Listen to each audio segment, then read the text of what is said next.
Ladies and gentlemen, brothers and sisters, friends, enemies and comrades, I hope you're doing well. I hope you're doing well wherever you are. Karibu. Namona Shimeriam amefika already. Anatuambia, I saw Zakayo. How Zakayo went and shook Uhuru Kenyatta's hands. Karibu sana. I will be putting up the link, but let me rumble a little bit. Let me get it off my chest. Get it off my chest first. Then I will give out the link, alafu tutawaingiza ambao wanataka kuingia na wale hawataki kuingia pia sawa, mnaweza kaka kwa comment section mkitoa maoni yenu, hapo nitayasoma, as long as it's not abusive or it's not disrespectful, I will read it. Okay? Na wale pia ma silent listeners, ma silent watchers pia ni sawa na wakaribisha. Lakini nifanyeni favor as you get in, ladies and gentlemen, the first order of business. You know what time it is? The first order of business is to like the video and subscribe. Kama huja subscribe. Fanya nini? Subscribe. If you're wondering what this channel is all about, it's about Kenyan politics, not politics. Or Kenyan politics. Maybe not. Ni siasa kama kawaida. As you can see, political showboating today in Embu. What's going on? Leo. Okay. Let me get started. Let me get started. Let me calm down. Nakunywa kahawa. So kafini na nichapa kwa kiasi. So mkae mstari wa mbele. As some would say. But karibuni. Let's get started. There's so much news going on. There's so much news going on regarding different things, okay? One of the news that's going on out there, if I may, let's settle down. Kaini chini. Kama unakunywa uji, hebu tafadhali mumukae chini. Ani na kuona umeingia mapema. The showdown was fantastic. The showdown was fantastic. Karibu Ani. Huja kuja na yule rafiki yako, your fellow troublemaker, Gypsy Corner. Karibuni as usual. Comrades, karibuni. Ani na Mariam na Gypsy Corner. Karibuni. So we are going to play those clips and just look at what was going on today. Now, there's some question I want us to kind of ask ourselves about what went on today. Okay? Kuna maswali nataka tujiulize. Let's explore these questions. Number one question I want us to explore. I want you to ask yourself this. After this whole Catholic, you remember Zile statement that by the clergymen, the Catholic leaders who, had a press conference and, itemized everything, point to point, bullet point to bullet point, what is wrong with this government. And they're on point. They made valid points, everything that's basically captured everything that Kenyans have been complaining about regarding this administration, okay? Gypsy atakuja tu, najua anajificha mahali, anajitayarisha. So, as I mentioned, this is the first question you have to ask yourself, okay? After the mapadri walikuja wakatoa ile statement and named everything that's wrong with this administration, naming the abductions, the high taxes, the lack of, rule of law, okay? Then you saw the response by the president and his minions. They seem to have been rattled by what this mapadri walisema, okay? Then, I don't know if it was his idea or his advisor's idea. He felt it would be a wonderful opportunity to go down to, what was it? A coronation or whatever the case was in Embu, number one. Embu, the last time I checked, is equal size of Mrima, okay? Not a very politically friendly place for the president at the moment, since the unconstitutional impeachment by Ruto's allies at the legislative body. So, the Gypsy makeup. Anyway, so I don't know who advised Ruto to tell him to go down to Embu. Number one, Embu a politically hostile area for the president as it stands right now, okay? Angeenda Nyanza ingekuwa afadhali. Nyanza can still, clap for him and wamshangilie kwa sababu it's what? ODM zone, and ODM are still deluded. The few people who are deluded that think that they will, gain something because Raila Odinga is going to AU and is supporting the president. But as it stands now, Embu is not a politically friendly place for the president. But no, after also responding to the Catholic Church, he decides to go to one of their events down there at Embu in a politically hostile environment, only to be joined by his predecessor, Uhuru Kenyatta, who decided, you know what, this is a wonderful opportunity to show up. And of course, we had a wonderful guest, uninvited guest, the now impeached Rigathi Gachagua. Who's writing this script? Who is writing this script? Because to me, it is scripted. To me, it is scripted.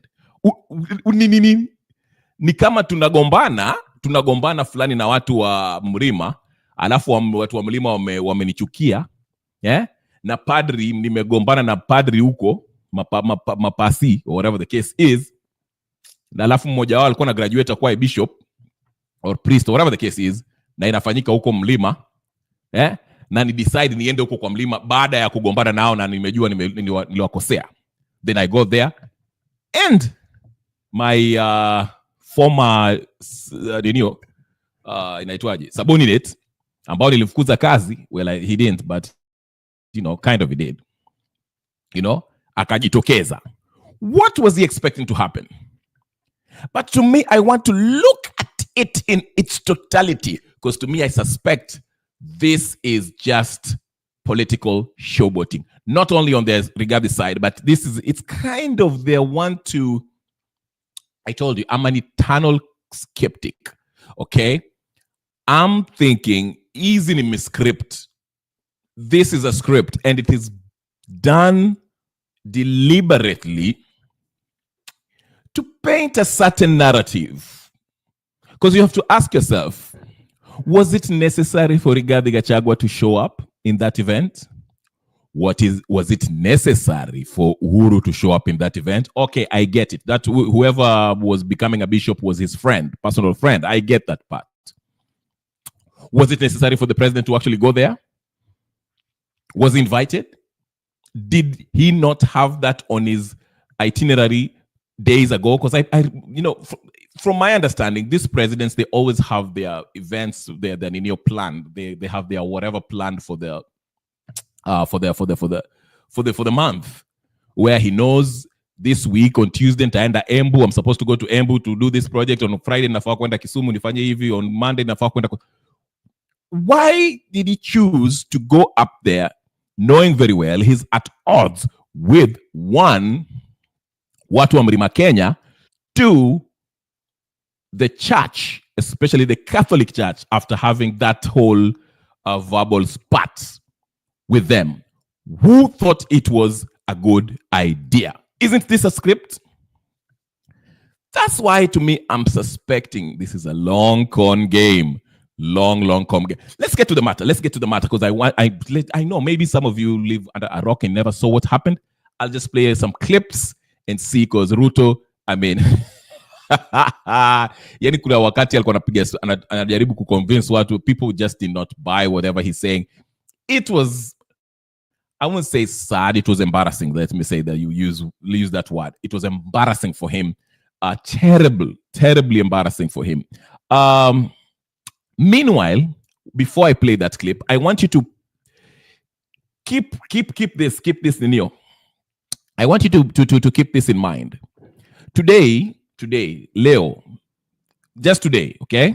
Wacha niwatafutie hiyo kanini wako ka news. It's a small bit of news that a lot of people kind of missed, okay? Sawa. Let me remind you of this, because there's some news from this administration that I thought it was a little bit interesting. Let me play you that little bit of news that might be of your interest. Mnanisikia?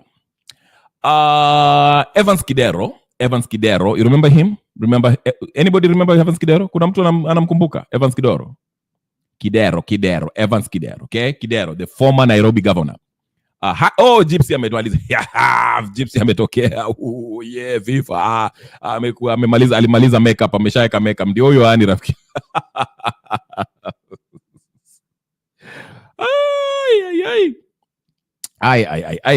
Anyway, like I was saying, what was I saying? What is he saying? Yes, I was saying little bit news that we are missing while we are in your, before I start playing these clips, okay? Okay. The news is Evans Kidero have been appointed as something trade, something Kenya, something trade, whatever. I don't know. Did you guys? I'll find that bit of news, please. And somebody else was also appointed. Raila Odinga's sister, Akinyi, something called, is it first name starts with a W. Akinyi something has also been appointed as head of the fisheries and all this fishery stuff. Okay? That's the news here. That's the news that has been buried or have been overshadowed by the events in Embu. Okay? What a wonderful time to what a perfect time to appoint these people so it can be overshadowed by the news in Embu. But let's start with the news in Embu because that's where everyone is kind of going about. To me, as I said, I feel like this is kind of scripted. You cannot be serious. Again, just to reiterate my point, Ruto just had a verbal spat, back and forth with the Catholic Church after they came out as the Catholic Church and criticized his government for the abductions, the tanking economy, and extrajudicial killings, and the unconstitutional nature of how he operates, so forth. Things that Kenyans have been actually complaining about. And Ruto, being Ruto, was defensive, and he let his attack dogs come out on X and gave I don't know how many press statements to rebuttal what the Catholic Church was saying, calling them liars and stuff. Then 2 days down the line, Ruto thinks it's a good idea to go to Embu, which is a place which is politically hostile at the moment for him. Okay? And he's joined by none other than his new minion, Kindiki, who was sitting beside him like a lapdog. And surprise, Uhuru Kenyatta shows up after all these years of being out of the limelight, comes in and show up. And another guest also showed up, uninvited, was Rigathi Moda soaking.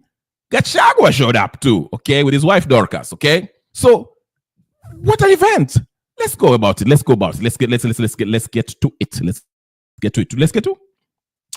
to it. Okay. Let's get some snippets about what was going on today because it was cringy to watch. But let me play you the clips. Tafadhali mkae mstari wa mbele na mu-like na mfanye hizo ninio. Okay? Na mu-like na mu-share na hizo mambo yote. Okay? So, yes. Aha, Gypsy ndio huyo. Gypsy, I'm coming to your comment. I'm coming to that comment. I'm coming to that comment. Kwa sababu it is very, very, very interesting. To me, I felt, what a coincidence. Where do we start? Should we start by the entrance of entrance by Uhuru Kenyatta or entrance of Rigathi Gachagua mwenyewe? Okay. Huyu ndio Gachagua, entering. He wasn't invited, ladies and gentlemen. Let's just keep that in mind. He wasn't invited in this alijileta hapo, as alisikia.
Okay, so that's Rigiji making an entrance to the venue. Hi jamani, lakini leo hii sijui ni so blurry. I'm sorry guys. Watu sijui ni Ruto ananifanyia hiyo kitu.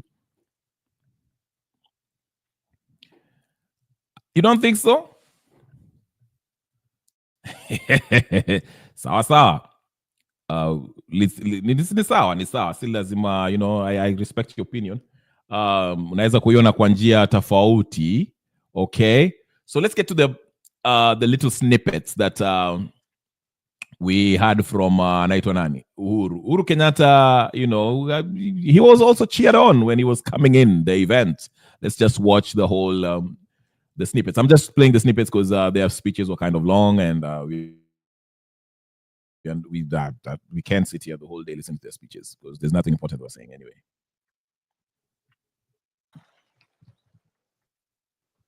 Mimi sina mengi ya kusema.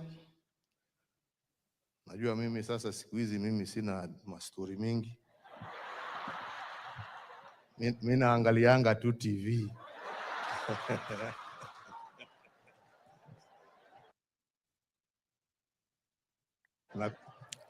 na kusikia radio tu. Lakini ningependa kuungana na yale yamesemwa hapa na mwenzetu makamu wa rais.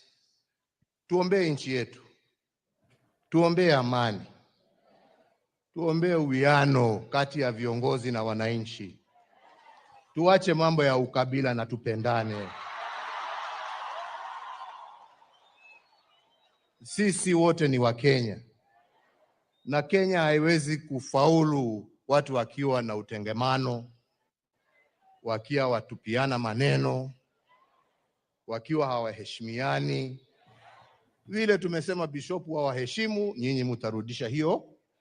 So viongozi pia muheshimu wananchi na watarudisha hiyo heshima.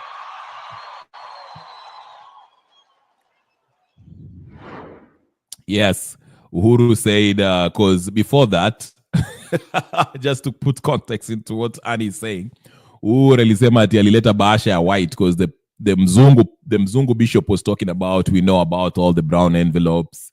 So it was funny. It was funny. But actually, let me play that clip. It's a short clip by that ako padri mzungu. I don't know what's his name. Then we shall get to Zakayo. Zakayo tutaingilia Zakayo pia. Because Zakayo alikuwa na yake ya kusema. Zakayo. Okay, here it is. Yambulo mzunye. The white nini. I'm just playing the highlights of the speeches, the highlights, the moments and the funny moments and all that stuff. Okay. Okay. All right. Here it is. This is the padre who was talking about, who everybody felt it was his speech. Everybody felt like this was he was throwing shade at Ruto. Sorry. Yourself, we leave that to. It is not about being a politician yourself. We leave that to others. It is not about being proud or fixed on money, waiting for the famous brown envelope. It's not about ruling with an iron fist or looking for revenge when you feel hurt in your honor. A large part of the missionary activity of Paul was down there in the dungeon. It was done there in the darkness and the anonymity of a prison cell. Actually, and very few of us realize that many of the letters of St. Paul were written during his prison time. You see how God's grace works? It is not about being a politician yourself. We leave. All right.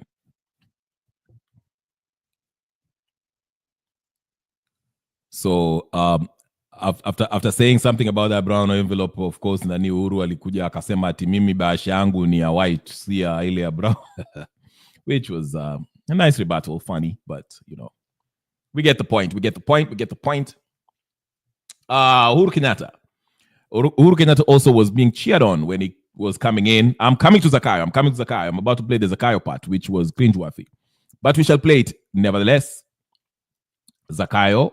Here's Uhuru coming in, just when he was walking into the Embu thingy events after years of being, and he shook. The first, who is our Cardinal John here present.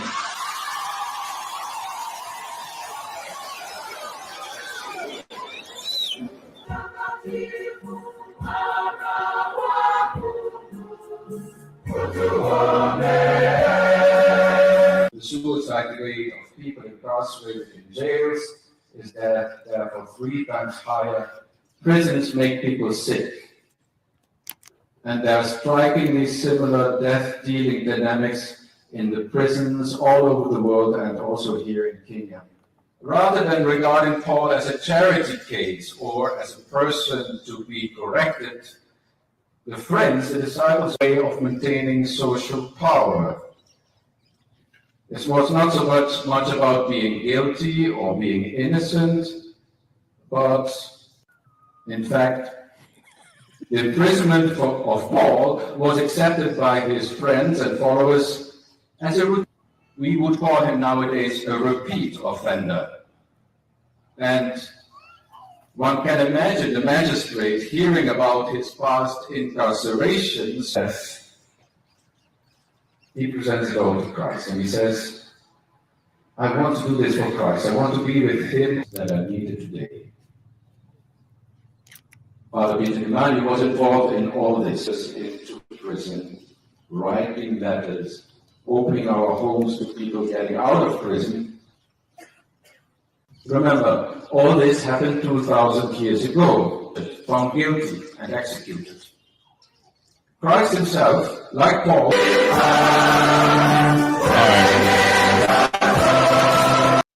Okay, again, let me play the parts where Ruto was talking. Again, just to reiterate, why would you go to a politically hostile environment? Number one, you know that you've unconstitutionally impeached your deputy who comes from that area. So the people up there are not happy with you. Number two, you just had a spat with the Catholic Church and you decide to go attend one of their whatever events, okay, in that politically hostile environment.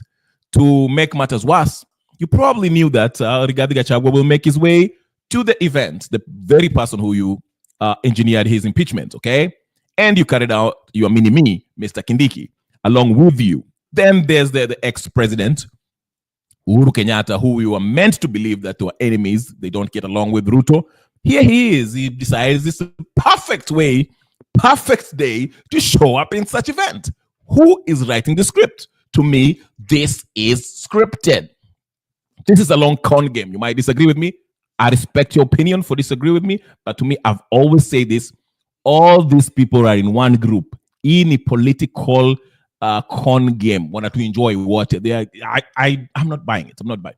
And by the way, that's why I also mentioned that today, the very day when Ruto was in Embu, Raila's sister has been appointed by Ruto to become, I don't know, the head of fisheries and all that nonsense, okay? Along with Kidero, the corrupt ex-Nairobi governor.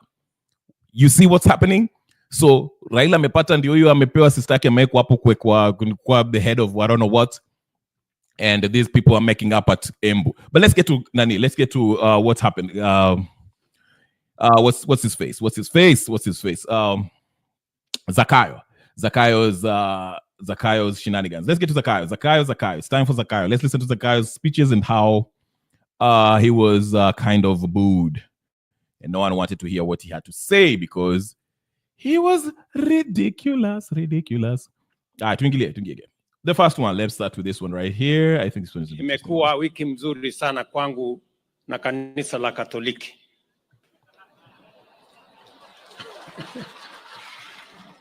Kwa sababu leo mimi niko Embu kwa sherehe hii ya muhimu sana ya askofu wetu wa Embu.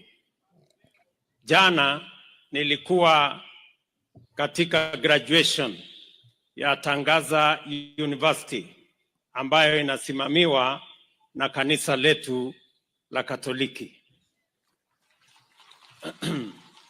Na juzi nilipata salamu kutoka maaskofu wetu ya barua. So mimi nafikiri ndio nikamilishe kesho, nafikiri nitatafuta mahali ya kwenda ibada ya Jumapili katika kanisa Katoliki ndio iwe complete. Hii wiki ikae mzuri. Vile vile wakati tumeanza hii ibada nikaona Askofu Peter ameitwa hapa kufanyiwa interview kama ako tayari kwa hii kazi. Na kidogo nilipata wasiwasi. Niliona alijibu ya kwanza, kajibu ya pili, kapata wasiwasi, na hii interview ikienda sio vizuri tutafanya nini, na tumekuja wengi. Lakini askofu, congratulations kwa kupita mtihani. Sasa tuko na askofu mpya hapa Embu County.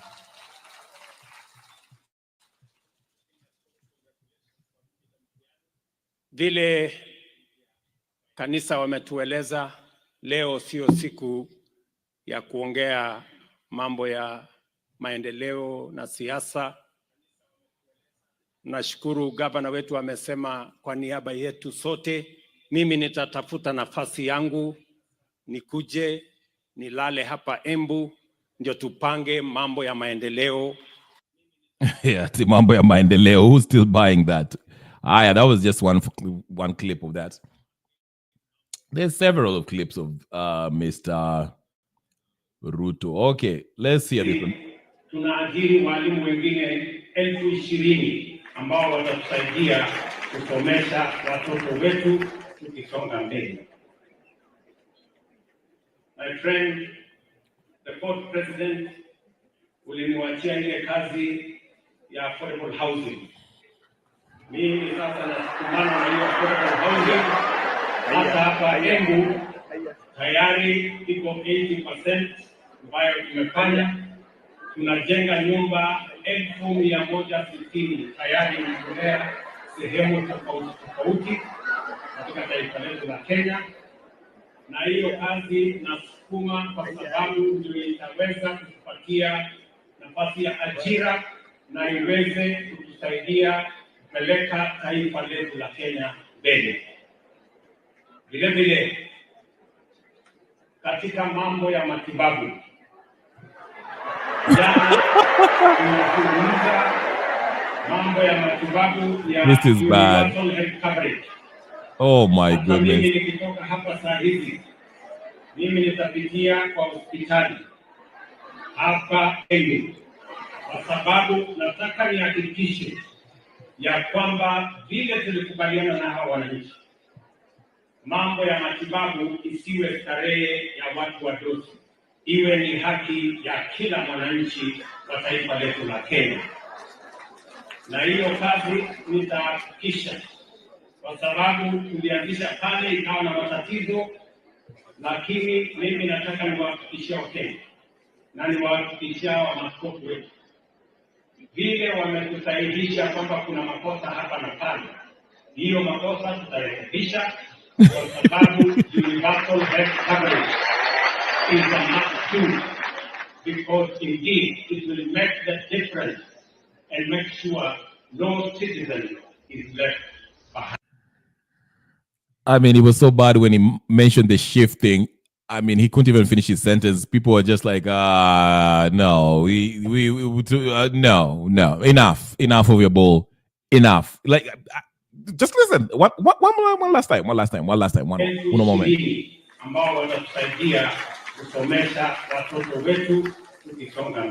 In fact, there were two issues that when he mentioned, the people of Embu are just like, Chali, hizo mauongo zako are too much. Please.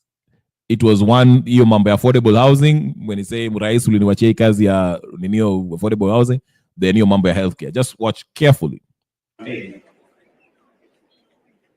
My friend, the fourth president uliniwachia ile kazi ya affordable housing. Mimi sasa nasukumana na hiyo affordable housing. Hata hapa Embu tayari iko 80% ambayo tumefanya. Tunajenga nyumba 1,160 tayari imetolea sehemu tofauti katika taifa letu la Kenya, na hiyo kazi nasukuma kwa sababu ndio itaweza kutupatia nafasi ya ajira na iweze kutusaidia kupeleka taifa letu la Kenya mbele. Vile vile katika mambo ya matibabu, jana tunazungumza mambo ya matibabu ya universal health coverage. Hata mimi nikitoka hapa saa hizi, mimi nitapitia kwa hospitali hapa Embu, kwa sababu nataka nihakikishe ya kwamba vile tulikubaliana na hawa wananchi, mambo ya matibabu isiwe starehe ya watu wadogo, iwe ni haki ya kila mwananchi wa taifa letu la Kenya. Na hiyo kazi nitahakikisha, kwa sababu tulianzisha pale ikawa na matatizo, lakini mimi nataka niwahakikishie Wakenya na niwahakikishie wa maaskofu wetu, vile wametusaidia kwamba kuna makosa hapa na pale, hiyo makosa tutarekebisha, kwa sababu universal health coverage is a must do, because indeed it will make the difference and make sure no citizen is left behind. Like I said, he must be, I don't know who his advisor is, but going to Embu on a Catholic event, the Catholic Church. Listen. Anyway, one more clip by Ruto. Mkae mstari wa mbele, mkizidi kusubscribe na like the video, ladies and gentlemen, brothers and sisters, friends. I think this is the same one, kind of.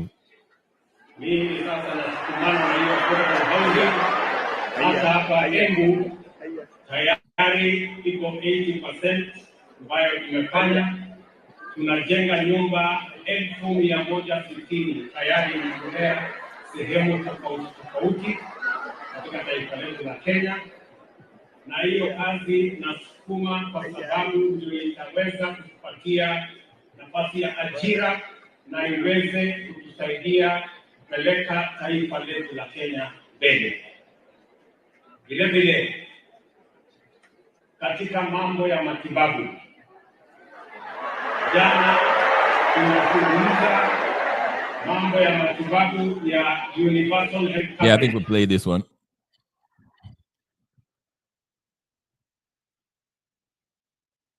And he actually went to the hospital, Leo Hospitalias, hapo somewhere in Embu, after he said that at least he was trying to anajaribu ku earn some brownie points after getting booed. Again, this is just, whatever. Kenyans.co.ke says Gachagua snubbed as Kindiki, Uhuru, and Ruto take over the podium. I didn't. What did Gachagua say? I didn't have a chance to hear what Gachagua had to say. But let me just listen to. Well, let me play Uhuru's just a little snippet of what Uhuru had to say. Of course, Uhuru was trying to, be all this, try to bring it together, try to be the biggest man here. And I remember one part of his speech was like, he was saying after Rais akishazungumza mimi nitaenda kwa sababu hii mambo ya makelele inaniuma kichwa, I can't keep, mimi naangalianga hizi vitu kwa TV.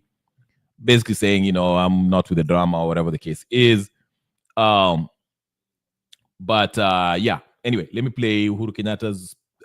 There's tutachambua. Very short, very quickly. Let me see here.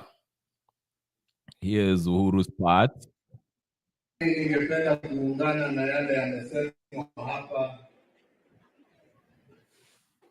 na mwenzetu makamu wa rais. Tuombee nchi yetu, tuombee amani, tuombee uwiano kati ya viongozi na wananchi, tuache mambo ya ukabila na kutengana. Sisi wote ni Wakenya na Kenya haiwezi kufaulu watu wakiwa na utengemano, wakiwa wakipiana maneno, wakiwa hawaheshimiani. Vile tumesema bishopu hawaheshimu, yeye utarudisha hiyo. Viongozi pia kuheshimu wananchi, watarudisha hiyo.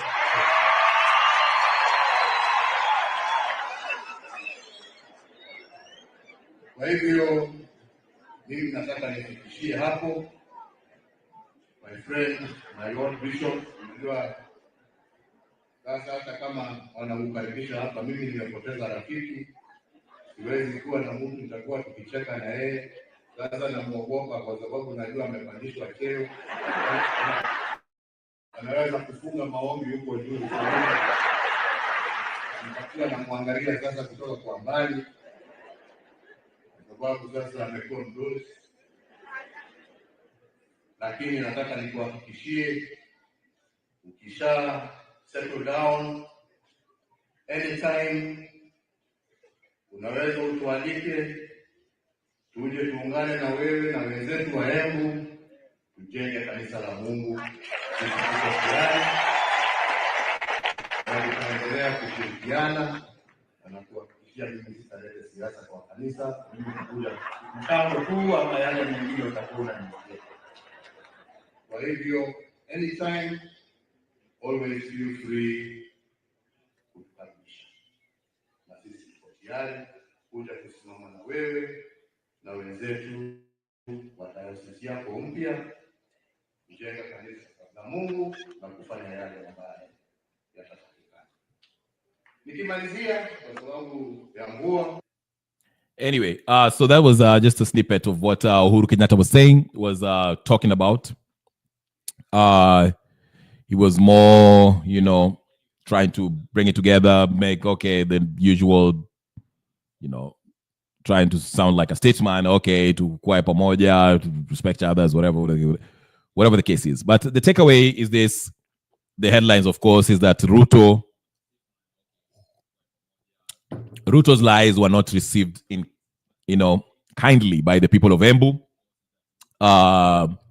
His former deputy, Rigathi Gachagua, was met with Shangwe and Vigelegele. And also the ex-president was also cheered on by the people of Mlima, which, as my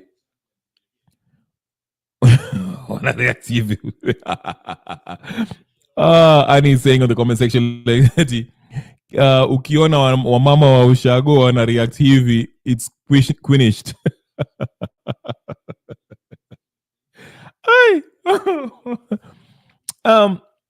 Like I said, I think, listen, let's look at this through a different lens, okay? If you are to take out the drama, we'll consider the drama and all this stuff and all the theatrics, Ruto's being booed and Gachagua, being applauded as he walks in the, venue.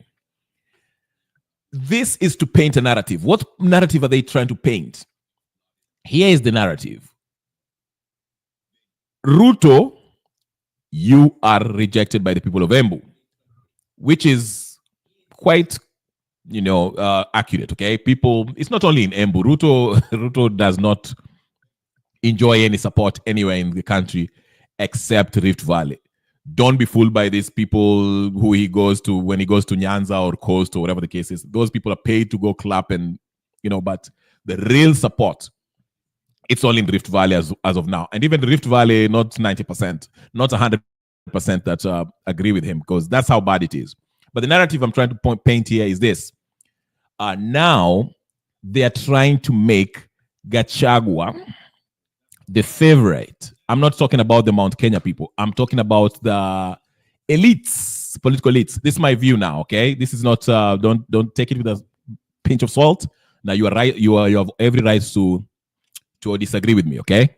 You see gospel truth, but this is how I see it, all right? Gachagua is now being built. And Yengwa, they want to wanampatia street cred now. Okay, I'm the rejected one. Because remember, that's how they used to play it. How did Ruto become the president? When he was getting into it, so to speak, when they were not getting along with with his boss, now ex-president Uhuru Kenyatta. We were being told, he has been ostracized. He was being kicked out of the state house in Mombasa. He was not allowed to travel. Matiang'i was basically, not abusing him, but mistreating him or whatever the case is, looking down upon him. Okay, and they wanted to have people to sympathize with Ruto. Oh, look at Ruto, he's being mistreated by the president. Ruto is really a good man. Tumpigie kura kwa sababu he has been rejected by the what dynasty. You see how they wrote this thing. Sasa Ruto, since he didn't have anyone as his, historically his dad was not one of the founding fathers or whatever the case is, they coined this phrase dynasty versus Mahasla, because Raila came together with Ruto, and we know Raila's dad was friends with Uhuru's dad, Kenyatta and Oginga. So with the help of the media, this narrative that Ruto was a hustler, which he's not, it resonated with a lot of people, and we were like, oh, you know what? Hey, Ruto, hey, Ruto against Uhuru, hey, yes. But this was scripted, in my opinion. This was scripted. So we went to the polls, majority of Kenyans, that is. I did not vote for either one. I didn't support either of candidates. So we went to the polls saying Raila is part of the whatever, inaitwaje, I don't know, Mababi, whatever the case is, all right? Dynasty. And majority of the people voted for Ruto, okay? And Ruto won. So now we want to, Rigathi Gachagua is the next, listen to me, this is prophecy. This is prophecy. Rigathi Gachagua will be on the ballot in 2027. It is scripted. So what will happen is this, Rigathi Gachagua is now building his street cred. The narrative now is Gachagua was removed unconstitutionally. We know that. That's a fact. Okay? Now Gachagua will start fighting against Ruto. That fight will start right about now. Okay? And it will continue mpaka 2027.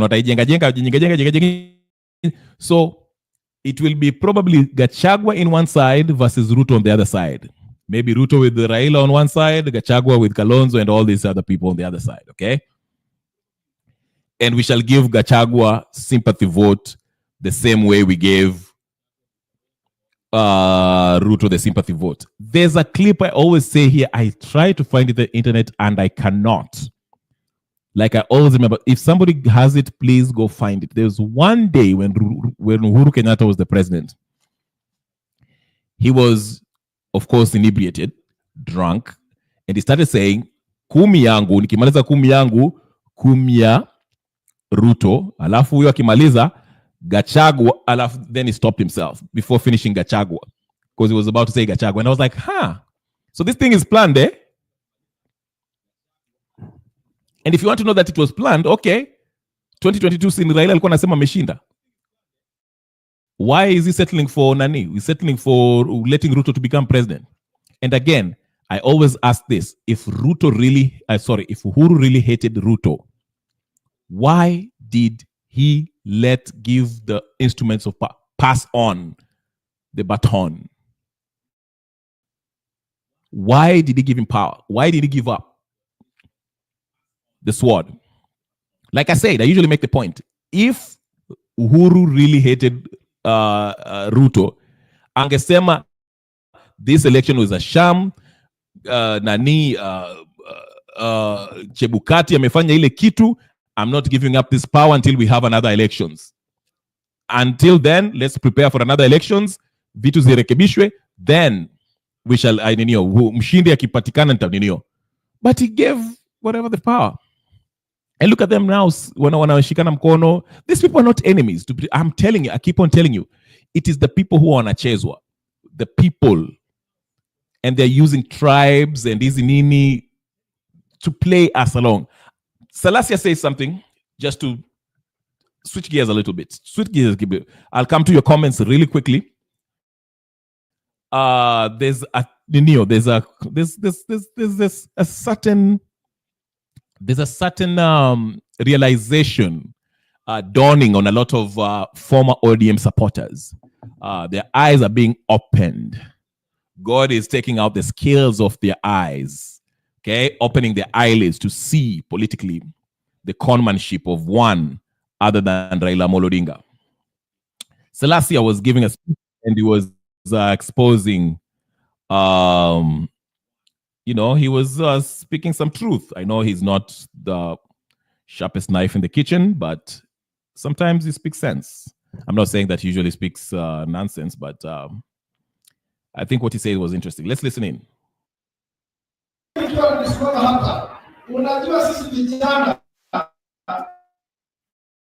Wacha katika Biblia nasema vijana sisi watu wanaangalia ndoto na tunaangalia kiona wasee wanaenda Kongo, tunawaambia hapana. Ndio juzi mimi niliuliza, na mimi nataka niulize wabunge wa ODM na wabunge hawa ambao bado wanaamini katika huyo baba huyo unasema baba. Nataka niwaambie yeye walileta pamoja na Raila, walikuwa na Kibaki wakatuletea mambo ya CDF.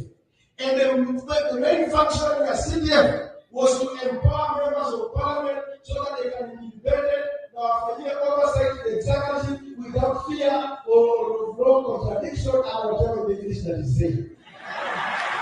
Ndio umeona sisi kwa wale wabunge ambao hawajaenda kanyaga kule state house, because we believe through the CDF that people can get development. Ni mimi bila Salasia peke yake.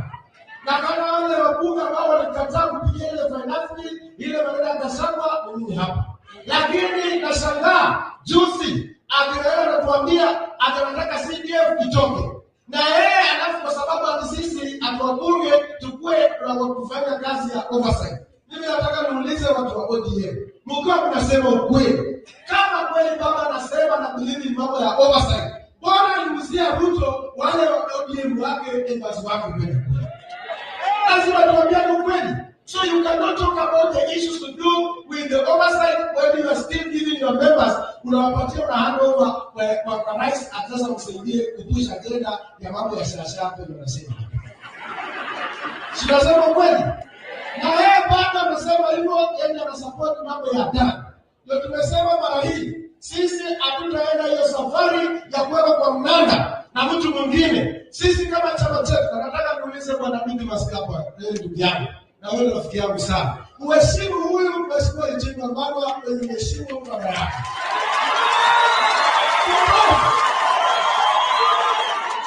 Yeye hapa ni kiongozi kama sisi. Hapa kama na gavana.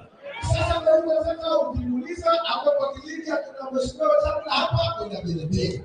Na hiyo ndio mambo tunataka tuseme ili kwamba nchi yetu iende mbele. Sasa mimi siwezi kwenda zaidi hayo, lakini mambo yetu ya transition. Na mimi nataka niulize wasingo tuko hapa. Na mimi pia nataka niulize our boss in the parliament tuko hapa. Ya kwamba bili yote ikikuja ambayo iko controversial, lazima tuangalie the implication yake itakuwa namna gani. Tuleta the new model funding iko na shida. Tumeleta hii maneno ya SHA kwa sababu hatukuwa na proper transition. Ndio hii imeleta shida, watu wetu wanaumia. Na hiyo ndio maneno tunataka iendelee. Na hiyo maneno ya finance bill, boss, mambo ambayo wanataka kutuletea finance bill ambayo ilifanya watoto wetu wakauliwa, alafu tena wanataka kurudisha through the back door. Mheshimiwa Speaker, please abia bunge tafadhali pesa honor. for those people ambao walikufa hapa. Hatutakubali kurudi kule nyuma. Kwa hiyo haendelea sana ndio mchango wako hapa mdogo ambao Okay. So he's basically calling out Raila for that hypocrisy when he was talking about, the CDF wrangles between MPs and senators. Okay. But I want to address this comment right here from She Mariam, which is actually connected with Gypsy Corner's other comment, which are very interesting. Gypsy Corner says, Constitution wisely, Gachagua won't be able to fight for president's seat, but can form a party and support someone for the office. Yes, so if it stays that if the impeachment is upheld by the courts, say okay, kila kitu ilienda sawa, he was fairly impeached, then yes, constitutionally Gachagua cannot run for on 2027. Okay, I think he'll have to sit out for like 7 years, 7 years out or something like that. Okay, now, which connects with what Miriam anasema hapa, Gachagua will know his fate on the 25th of January, because I think that's when his case will be adjudicated on. And what I suspect, knowing Kenya, okay, these crooked judges, the judiciary, Jurispesa, as Abner Nasir will call it, the judgment will be as follows. Write this down. This is another prophecy. The judgment will be as follows. Yeah, we've looked at whatever, and they'll quote some funny, dodgy judgments as precedents, and they will come to a conclusion saying that, yes, while Gachagua was unconstitutionally removed from, impeached from power, this matter has been overtaken by events. Kithure Kindiki is rightfully the new deputy president, okay? So tuendele tumbele, which will give a leeway to Gachagua, since the court will rule that he was unconstitutionally impeached, that will give him a leeway to be able to run in 2020. Okay? So, he can always argue, he can always run in 2027 because the courts shall have adjudicated that he was not lawfully removed from power. That is going to be the judgment, knowing the Jurispesa, the judiciary of Kenya, how corrupt they are. Okay? Because the judiciary are at the mercy of these political elites. Who are these political elites? The Raila Odingas, the Uhuru Kenyatta, the Rutos, the Watangulas, the whatever. It's a hierarchy, okay? Where the three, okay, you can have Uhuru at the top and Ruto and Raila. Then there's the Watangulas and all this. You understand what I'm saying? Then there's the arms of the government who work at the behest of these top political elites. So that will be the ruling. They will say that Gachagua alitolewa unconstitutionally, but the matter has been overtaken by events. We already have a new deputy president. As you had Mrima in his judgment, where he say that position cannot stay in vacuum. Why? Because it's the public interest. We cannot just operate without Kenya cannot survive a day without a deputy president. So we have to have someone there.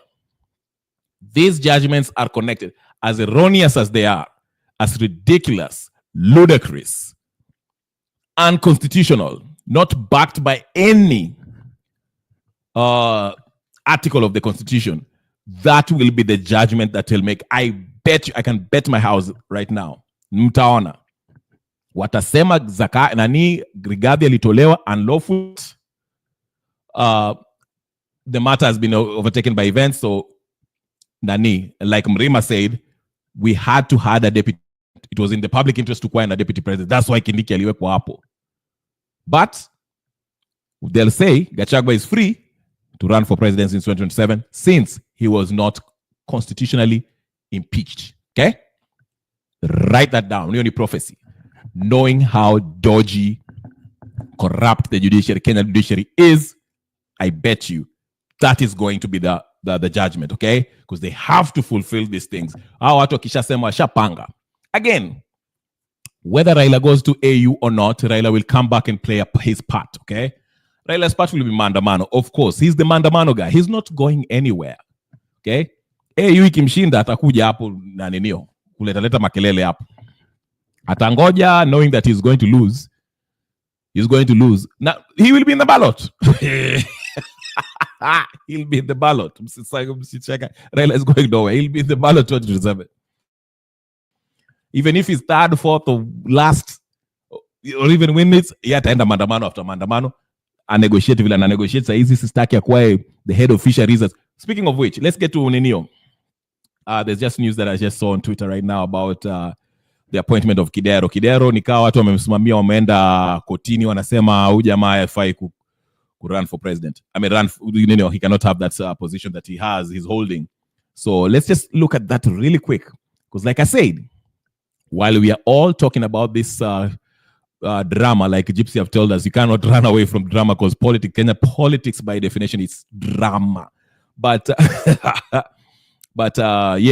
here's a little clip, not clip, but it's news that there's some people who went to court to challenge the appointment of Ninio. This is from Cyprian Nyakundi about 2 hours ago or something. Let's read it real quick. If my Ninio can only behave itself and upload it. All right. So here it is. Can you guys see on the screen? Can you see the screen? Ladies and gentlemen, brothers and sisters, friends and comrades. Watching wasome very quickly. Lobby group to challenge Kidero's appointment in court.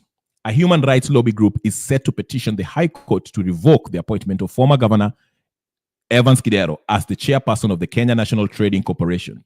The lobby group argues that the appointment of Kidero contravenes Chapter 6 of the Constitution. Of course, Chapter 6 has to do with integrity and all that stuff.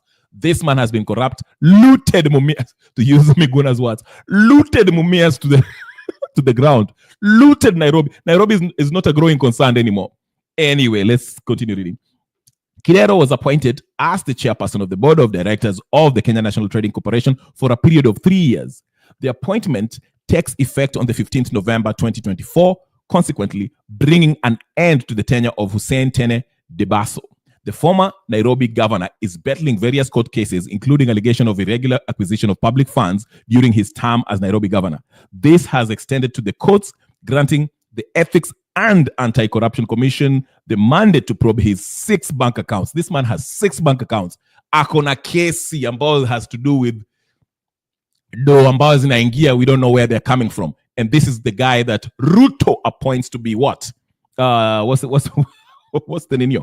Kenya National Trading Corporation. I'm telling you, system ya wamajambazi. Isn't this a joke? Isn't this a joke?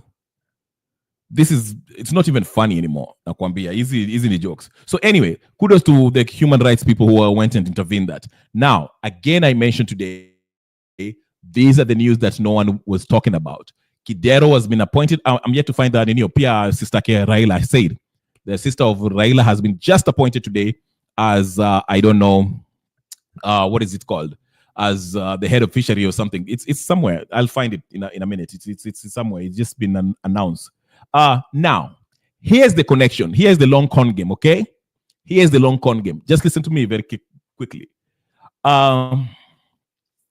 We can see, again, I started by making my case saying, why would Ruto go to Embu, currently a politically hostile environment for him, especially after he impeached Gachagua? Embu is part of Gema, part of Mrima, Kenya, okay? Central province, which is now, they don't care about Ruto, okay? Again, my friend here, Bambi, what's his name? That say that Ruto was expecting, Bombi was saying Ruto was going to Ninio akifikiri ati wa Embu atampigia makofi kwa sababu he has he appointed Kindiki. He knows Kindiki is not, he's not that figure. He's not that guy, okay? He's not that guy. Nobody cares about Kindiki. Kindiki is just a robot over there. He doesn't command a huge support from the area, okay? So here is this. let me make my case. Why would Ruto go to a politically hostile environment in Embu to attend and address the Catholic Church event? Okay, of course, this guy graduated to become a priest or whatever the case is. Yes.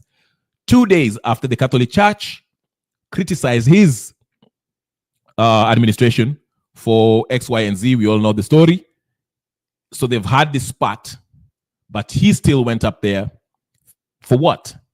And number two, okay, I've been informed that Kenyatta was there by invitation.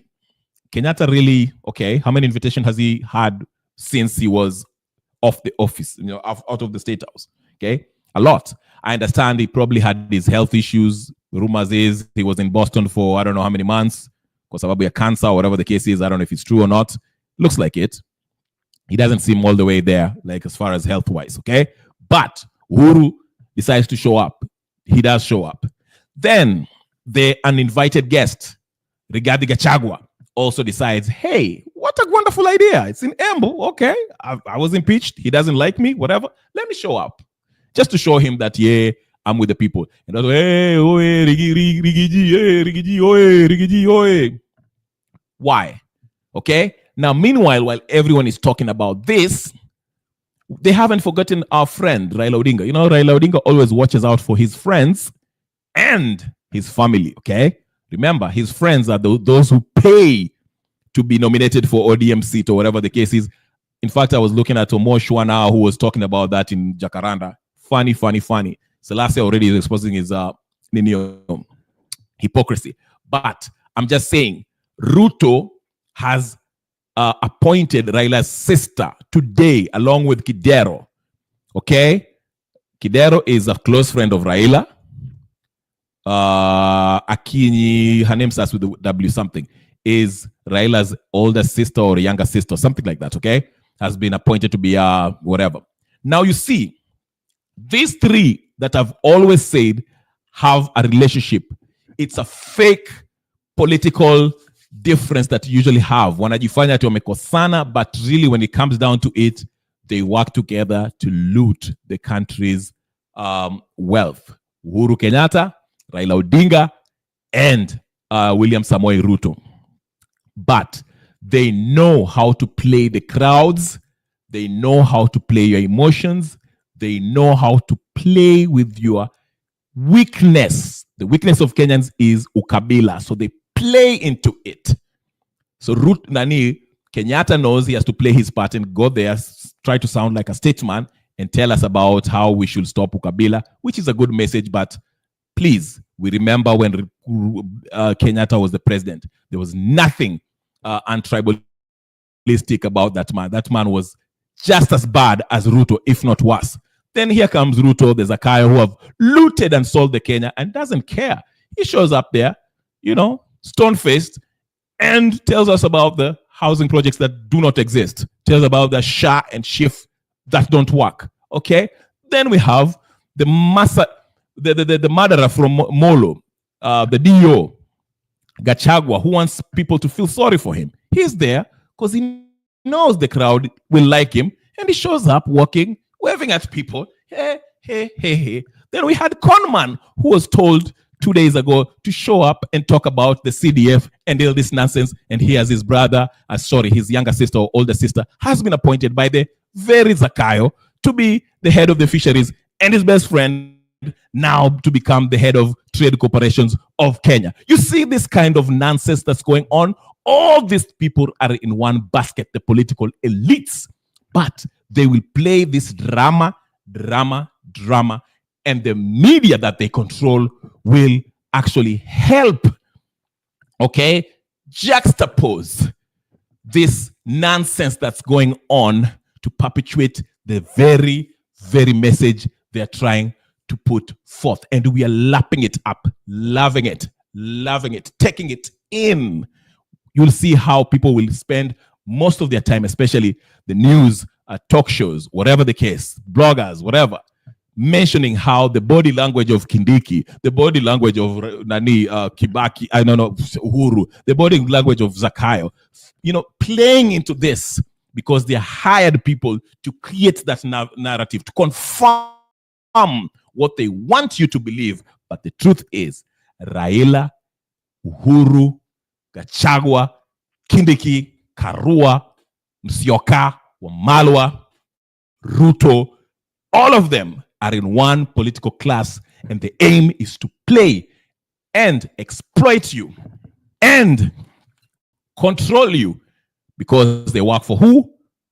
Their interest, their papa, who is the Western companies who promise them to loot the country as they want. They can become billionaires. They don't care, as long as the resources is in the hands of their puppet master, the ventriloquist, who are the West. Anyway, ladies and gentlemen, let me review your comments and see. No, I was just saying Jacaranda, just because they are Jacaranda people are starting to see the truth. So let's see if Mandamano will be our savior. Okay, Kiti Bora. Okay, let me see. Shi anatuambia nini? Hatutaki Kiti Bora atolewe kamba kwa shingo ya kukosa kuendelea na politics. Yes, we want Mandamano, absolutely. Okay, what else there? We want him on Mandamano, ndio kura zao ziende kombo, ndio mulima wampige Zakayo what he deserves. Okay, we'll see. Hopefully the nini. Are you serious about naomba spana. Anyway, so that's that. Okay, ladies and gentlemen, brothers and sisters and friends, this is my morning session. I'm sweating like a slave.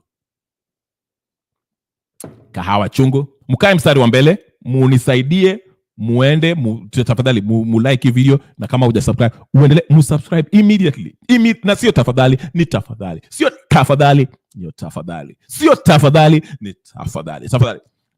Go ahead and subscribe, like, share, comment, and all the good stuff. I will be out of here for now. I will be back later, or maybe if I'm not back later, I'll be jumping on other people's platform if they're going to have something interesting to talk about, of course. Or I'll be back in the midnight. It just depends on how my day goes. Okay, it's Saturday. I don't know what I don't do, you know, mambo niangalia hivi na vile, nipanga panga hivi alafu tutaendelea mbele ama namna gani? Okay, but anyway, the takeaway from this today, ladies and gentlemen, if you haven't learned anything today, I want to warn you. I want to tell you this. The people who are responsible for the mess that we are facing in Kenya are exactly these people, the people that we look at, the tribal chieftains that we are looking at today. And they play as if they are enemies at times in order to maintain power. It's, divide and rule. Okay? So they have to, wanafaa, unaona kama saa zile maandamano ikianza, wananchi wakisimama, they come together because they are in trouble. Okay? But once maandamano ikiisha, crisis ikiisha, wanarudi tena pamoja. Sasa ni marafiki, they are shaking hands, kumbaya, tuache ukabila. But you see the tribal grouping. In fact, it makes me mad when I hear about these coalitions. Sijui Kalonzo ameshikana na nani, sijui nani. Sijui why is Kalonzo, Wamalwa and Kalonzo and Kioni, why are they grouping each other? These are corrupt, we know people. For what? Why can't we have people of Kenya, watu ambao wale watu walienda maandamano, wale vijana walienda maandamano, those are the people who need to have say who they want the president to be, not the Kalonzo who are making coalition hapa na hapa, Raila huku sijui Ruto sijui. That's why I'm saying any of these same faces, ikwae Martha Karua, ikwae Ruto, ikwae Gachagua, ikwae Raila, ikwae Uhuru, ikwae Wamalwa, ikwae, if they run and become presidents, the same thing that you see Ruto is doing is going to continue, because ni wakogoro moja. They are the script is the same shit, different toilet. What's the difference really between Ruto and Kenyatta? I'll give you that. Just ask yourself, what's the difference? We can argue on the degree in which it is being done. Syllabus inaenda speedy behind Ruto's regime. But what's really the difference? Abductions zilikuwa zinafanyika during Kenyatta, it's happening under Ruto. Extrajudicial killing was happening under Uhuru Kenyatta, it's happening under Ruto. Economy was tanking, it's still tanking right now. What's the difference? Tell me, what's the difference? Seriously. Uhuru was not respecting the law. Ruto is not respecting the law. World Bank walikuwa na wanaomba, they were still borrowing money and corruption ilikuwa inaendelea. World Bank wanaomba pesa kwa World Bank, IMF, corruption bado inaendelea. Watu walikuwa na uwawa River Yala, watu wanapatana Kware. What's the difference? We can argue on the severity of the crime, but it's still the same. Agenda is the same. Vitu zilikuwa zinauzwa, it's still been sold now. Raila was still in the government back then in Uhuru's government. Raila is still in the government. What's the difference? Can't you see? The faces are different.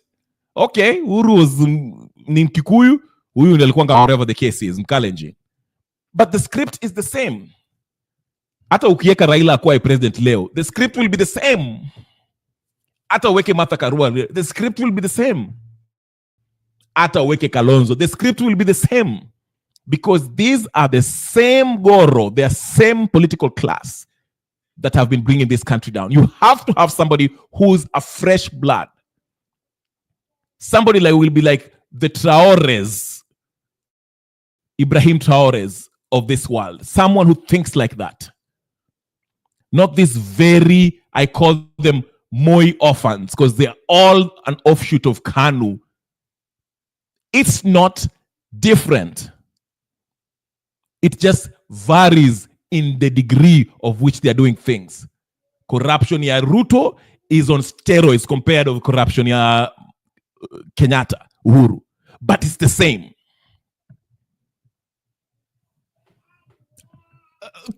I mean, okay.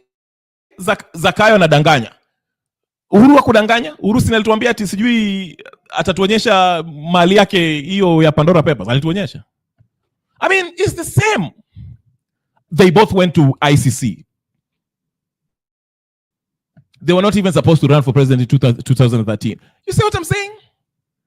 That's why, anyway, that's a topic for another day. Go about it. To me, this whole thing is just, it just showed me that this was scripted. Again, I usually use this quote by James Carville. Hollywood is for who? Hollywood is for good-looking actors. Politics is for ugly actors. What did it mean? In Hollywood, for you to be an actor, they usually choose people who are good-looking, ex-models or something. You know, you have to be good-looking to be on TV. In politics, you can be ugly as shit, but as long as you're a good actor. Ruto is a good actor. Uhuru is a good actor. Raila is a good actor. How many lies have these people been telling us? But you can see the agenda is the same. The faces are different, but the agenda is the same. And the only way to cure this is what the Gen Z showed us. Umoja, tuache hii mambo ya kuangalia hawa kina Raila, sijui Uhuru, sijui nini, sijui ndio kingpin wa sijui kingpin wa sijui Lakeside, king wa Rift Valley, king wa Western, king wa sijui. That needs to stop if you're going to move forward. Until then, we'll change these people tutaendelea. Hata utoe Ruto saizi ulete nani? Wetangula. Within 2 months, Wetangula will be doing the same thing. Atauza. Siniendio. Kwani hatujui about Wetangula. Simlisikia ile that secret recording of Wetangula akiuza gold fake kwa yule Mwarabu wa Emirates. These are the same people. Kalonzo. Yata shamba ya Yata sijui nini whatever. Karua alikuwa anapewa pesa na ninio British Tobacco Company. What is different? There's no difference. Lakini mnageuza tu hawa watu, they're the same. We need someone who akipata hiyo nafasi will hang these people.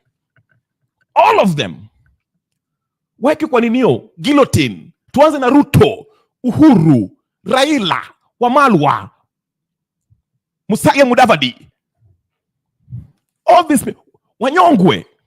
Si mchezo ile Ibrahim Traore. Tukisha wanyonga wote, alafu tuanze vizuri. Ukiiba unanyongwa. Hapo ukiiba look at nani huyu jamaa huyu, what's his name? CS wa sports huyu. What's his Murkomen. Mimi nione wale these sports people they were stuck in Germany. Uliona hiyo picha? Alafu it caught wind, watu wakapata news, akawaleta, alafu akawaambia eti semeni hamkuwa stuck, and we saw the video evidence and they were dancing about it. Yani ukiiba unapewa promotion. Lakini hii kiendelea nyinyi mtaanza kusema huyu sijui ni head of Rift Valley, kingpin. Mwanzo hiyo word kingpin inafaa kuwa banned. Kingpin, sijui kingpin wa Nyanza, kingpin sijui wa Rift Valley, kingpin sijui wa Mrima, kingpin wa sijui nini. Ni wewe kwa bedroom yako. Hii mambo ya kingpin tuache. Lakini hamtasikia. You want to ski. Hamtasikia. Because you are so stuck, mnafikiria ati huyu jamaa wetu akikuwa hapo mimi pia nitafaidika. Teringenye yako kwa huko, he's the head of Teringenye, Raila. Yeah. Unasikia Kaluma anasema Raila nao tuko kwa serikali. Tuko kwa serikali. What are you gaining? What is the common man gaining? Raila ndio sister yake amepewa job. He's going to add billions on top of the billions that they already have. Wewe ukienda Nyanza saizi hata kuna utapata more than 100 kids who cannot afford a meal. Na utaenda hapo Teringenye. Same thing, Uhuru ati mkubwa wa mlima. Go look at how many people watu wa mlima are suffering. The common man I'm talking about. And the Rift Valley, uliona Nandi watu wanapigana mangumi. Why? Because ni mchezo. But ile you've been programmed to be na ukabila. And you'll never see it until you get it through your cranium. Until you get it. Now watu ni waoga. You saw how Ruto ni mwoga. Ni mwoga. Maandamano moja na ameita army. Hata afadhali Uhuru alikuwa na hakuna kifua kidogo. Maandamano moja analeta army. Wiki moja utasurvive wewe. Teringenye ulimwona hapo, Teringenye na hiyo kichwa yake ati anaenda AU. AU gani? Wamepewa 10 billion. Raila amepewa 10 billion. Na kuna mtoto ambaye hana hata nguo za, he can afford a book huko Nyanza to go to class. Teringenye amepewa 10 billion aende AU. Unamwona private jet ameingia na wanga wanaenda kuongea huko kwa hoteli huko ninio. Alafu wanaenda hiyo homecoming yao, sio homecoming ya nini. Lakini wataenda Teringenye Gwambo. Timim tabam. Babu Owino. Babu Owino. I don't hate Babu Owino. Okay? Young man, whatever. But he needs to be in committee. Ulichapa mtu bunduki. That's attempted murder. Enda kamalize hiyo alafu toke. Tutakupigia kura. Huyu Kimilili, sijui MP, whatever. This needs to be in jail. Committee. For life without parole. Aliwa mtu. Why is he need to jail? Huyu nani, what's his name? Former Nairobi governor, Kidero should be in jail. Akikula maragwe kila siku na amevaa kaptula bila shati every day for the rest of his life. Anapewa kazi hapo. Murkomen should be in committee, maximum prison. Anatolewa 1 hour kidini. Huyu trade sijui nini wafanye kazi, huyu mzee huyu nani? Huyu anasemanga mshenzi, anaitwa nani? What's his name? Ninio huyu. What's the trade minister huyu anaongeanga sana huyu anasema mshenzi? What's his name? Hata nashangaa jina yake. Ni Kalwale. I don't even know his name. He needs to be in a mental institution. Afungwe na nyororo kwa kitanda. Wanamtoa 30 minutes aote jua na anarudishwa kwa kitanda. He's a mental patient. Atwoli is a mental patient.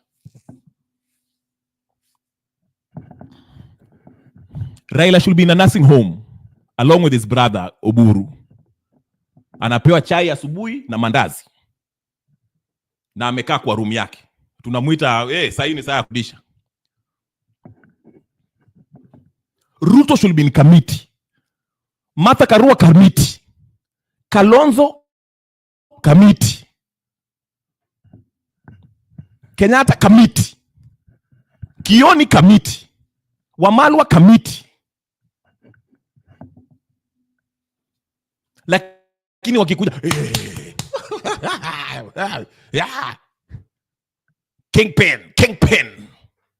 Kingpin anakula do yenu. He's a billionaire, dollar billionaire. Uliona nani? Millicent amenunua nini hiyo gari mpya? Umeona Millicent gari ya mbilia? Bentley worth $250,000. $250,000. Anaendesha polepole. Na anawaambia ati ni baraka za Mungu. Mungu amenis Mungu gani tunaomba? Kwani mimi huu Mungu wangu ni msoto tu ndiye ananipatia msoto. Sinaniambia jina yao Mungu wake na mimi niombe kama si shetani. Na amenona, ako na mafuta kwa mgongo hata kwa kichwa. Lakini mtampigia makofi akikuja. Millicent is blessed. Blessing. Anakuambia kuna mang'ombe na kasiju.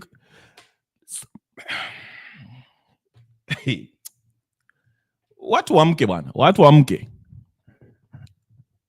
Lakini mtaenda kuharibu wakati kwa channel zingine mkisema, Raila has fought for this country. Ni mzee. Wacha kitaka kwenda AU aende. He has been fighting for us. What is wrong? Raila has been fighting for us. Fighting for who? Kama si tumbo yake. Who did Raila fight for? Exactly. Hati multi-party, sijui multi-party na... Kwani kina Matiba walikuwa namwangalia tu akifight peke yake? Sasa unasema ati Uhuru ni mzuri. Do you forget what Uhuru was doing? Ulisoma ile kesi yake ya ICC wewe? Uliona wale watu waliuliwa Naivasha? River Yala. Wewe una kichwa mzuri kweli wewe? Wewe unaniambia tu urudi?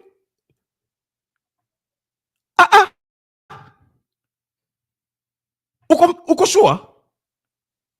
Nani? Ruto mnaona vitu anafanya saa hizi? Ati uno rais wenu affordable housing. Ulisikia sikia Kiamba wewe? Watoto ambao wanachomwa kwa kanisa.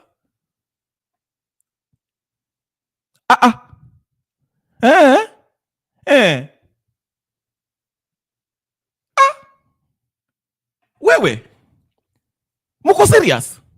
Na bado mnapiga makofi hao watu wakiongea. And you see you at Vision 2030. Na hiyo vision always ina change. Vision 2030, Vision 2050, sasa ni Vision 2063, itaenda Vision sijui 3000, Vision 3075. Mko serious? Are we serious?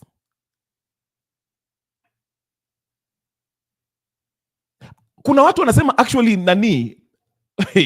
I saw this, so I almost lost my mind. Ati nani huu jamaa Matiangi.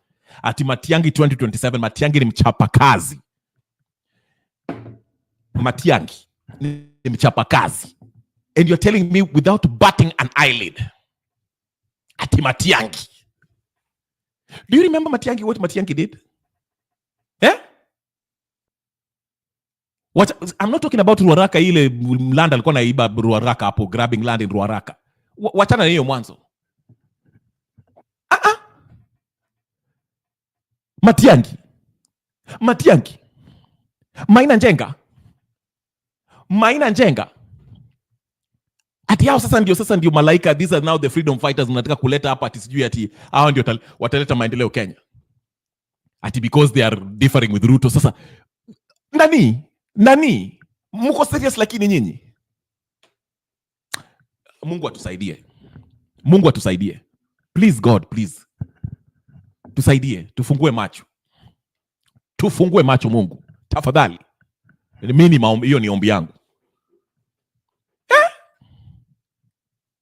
Agomba thiringenye.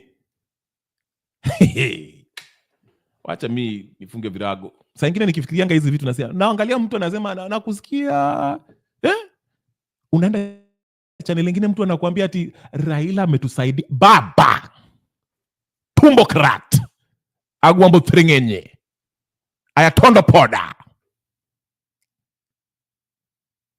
Na amekaa mtu amevaa suti amenyonga, mtu mzima, mtu wa mraba msita, sijui ndio nini.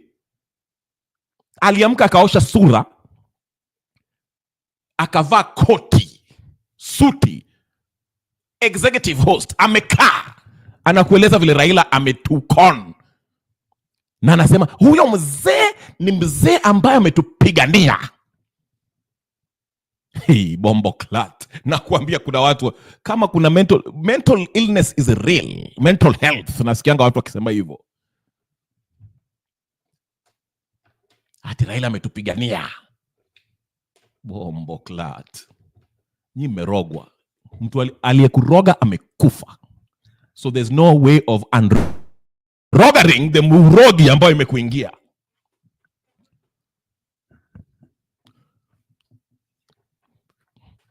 Na ukimwambia wacha nifungie virago, ni Saturday, muombe mkiomba, mimi nitawaombea na mniombee.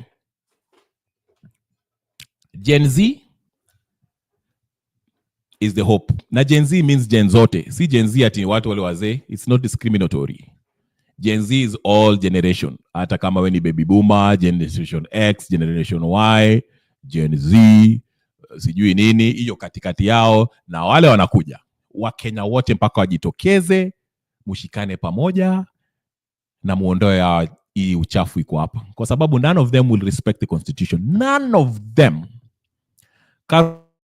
Kalonzo ako pale anatuambia mambo ya Bill Gates, vile Bill Gates anataka kupiga mang'ombe zetu shindani. Na ulimwona hapo kwa Nadco amekaa, na hiyo nywele yake ameka solea. He's negotiating for a Nadco nusu mkate. Halafu utamwona na yeye na Wamalu hapo.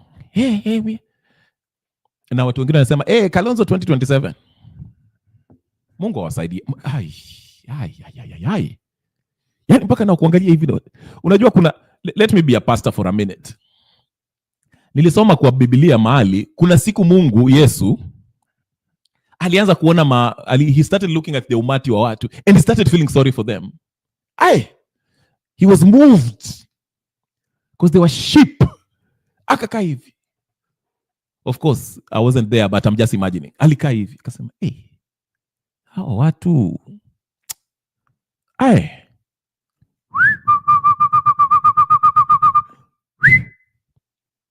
Mumerogwa.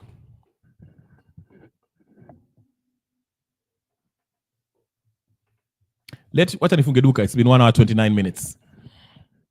Please like the video, share, subscribe. That we have to be serious.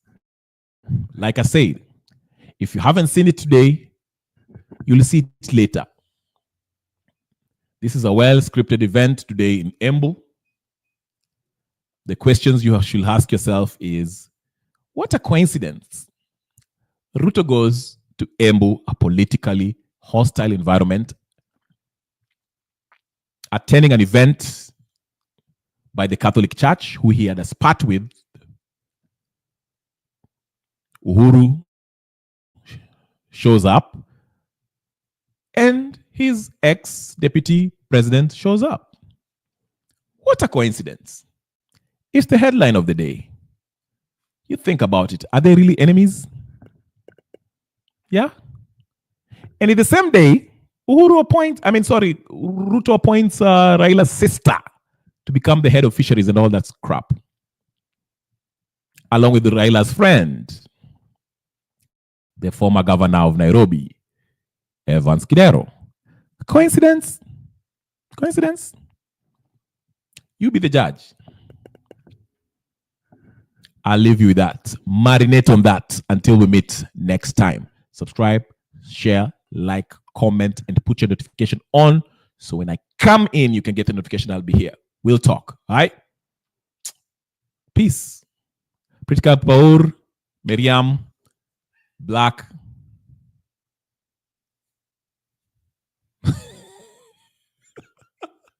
Hadi Black alisema ati ameacha na siasa, has become to farm. He has become a farm. Gypsy Corner, Annie, the two troublemakers that have been causing a lot of trouble in this internet world. Wanjiku, I didn't see you. Karibu sana. Uhuru declared a long time ago that Raila will always be his president. He's now embracing Ruto to get his men government position, such as Mutahi Kagwe and the Kisii guy. Wote will be in government with Raila. Absolutely. Absolutely. Who else? Please, if I didn't mention your name, do not take it back. Bombi nakuwa hapo pia. Nice seeing you, brother. Like, share, subscribe, comment, and please put your notification on so every time I come in, I'll try to come in later on, midnight Kenyan time, midnight and 12:30 midnight, past midnight, so we can have another session and discuss what really transpired. Where are we going? 21st is coming. Is it next Tuesday? Is Thursday? Mko ready? Haya, nasikia maandamano imeshika moto. So mkae mstari wa mbele. Pritpal Kaur. Nice seeing you too. Please like, share, comment, and subscribe. Sub. Share it with your WhatsApp friends in politic ninio. Thank you so much. If I didn't mention your name, Miriam nakuona hapo, shukran. Ningekuwekea link lakini leo nilikuwa asira nilipanda hii kahawa ina nuksi. Hii ni kahawa chungu. Hicho kahawa tungu. For those of you who are from Coast, Black, nice seeing you. Wacha kupotea. Next time we will teach us ninio ingie. Umepotea sana. I heard you're a farmer now. But yeah, guys, I'll see you later. Thank you so much. I'll see you then. Peace and blessing. I'm out.